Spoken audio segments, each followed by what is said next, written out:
भीम में कैसे आया 10,000 हाथियों का बल। पांडु पुत्र भीम के बारे में माना जाता है कि उसने 10,000 हाथियों का बल था, जिसके चलते एक बार तो उसने अकेले ही नर्मदा नदी का प्रवाह रोक दिया था। लेकिन भीम में ये 10,000 हाथियों का बल आया कैसे, इसकी कहानी बड़ी ही रोचक है। कौरवों का जन्म हस्तिनापुर में हुआ था, जबकि पांचों पांडवों का जन्म वन में हुआ था। पांडवों के जन्म के कुछ वर्ष पश्चात पांडु का निधन हो गया। पांडु की मृत्यु के बाद वन में रहने वाले साधुओं ने विचार किया कि पांडु के पुत्रों, अस्थि तथा पत्नी को हस्तिनापुर भेज देना ही उचित है। इस प्रकार समस्त ऋषिगण हस्तिनापुर आए और उन्होंने पांडु पुत्रों के जन्म और पांडु की मृत्यु के संबंध में पूरी बात भीष्म, धृतराष्ट्र आदि को बताई। भीष्म को जब ये बात पता चली तो उन्होंने कुंती सहित पांचों पांडवों को हस्तिनापुर बुला लिया। हस्तिनापुर में आने के बाद पांडवों के वैदिक संस्कार संपन्न हुए। पांडव तथा कौरव साथ ही खेलने लगे।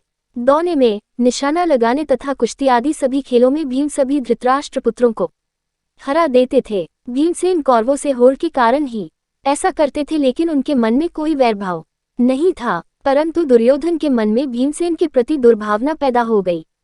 तब उसने उचित अवसर मिलते ही भीम को मारने का विचार किया। दुर्योधन ने एक बार खेलने के लिए गंगा तट पर शिविर लगवाया। उस स्थान का नाम रखा उत्क्रीडन। वहां खाने पीने इत्यादि सभी सुविधाएं भी थीं। दुर्योधन ने पांडवों को भी वहां बुलाया।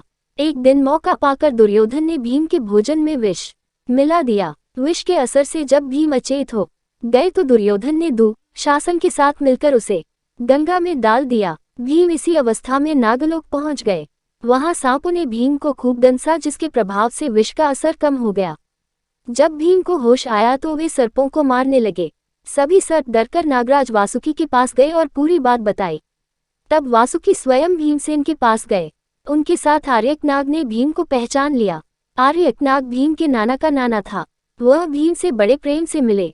तब आर्यक ने वासुकी से कहा कि भीम को उन कुंडों का रस पीने की आज्ञा दी जाए जिनमें हजारों हाथियों का बल है। वासुकी ने इसकी स्वीकृति दे दी। तब भीम 8 कुंड पीकर एक दिव्य शैया पर सो गए। जब दुर्योधन ने भीम को विष देकर गंगा में फेंक दिया तो उसे बड़ा हर्ष हुआ। शिविर के समाप्त होने पर सभी कौरव व पांडव भीम के बिना ही हस्तिनापुर के लिए रवाना हो गए। पांडवों ने सोचा कि भीम आगे चले गए होंगे। जब सभी हस्तिनापुर पहुंचे तो युधिष्ठिर ने माता कुंती से भीम के बारे में पूछा।